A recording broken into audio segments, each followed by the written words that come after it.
पापा कइसन नेवत रौरा नेवती सबिता दीदी ना अइली। पापा कइसन नेवत रौरा नेवती निधिय दीदी ना अइली। चाचा कइसन नेवत रौरा नेवती अमृता बहिनी ना अइली।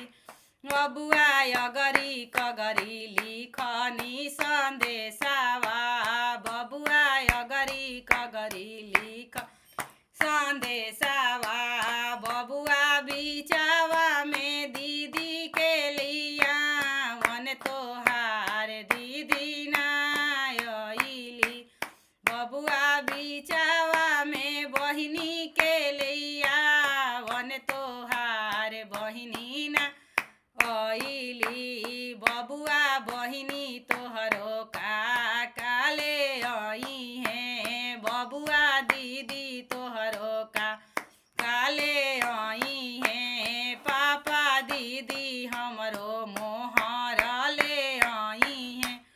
अब बेदिया पर दी है लुटाई सबेरे दीदी आई हैं।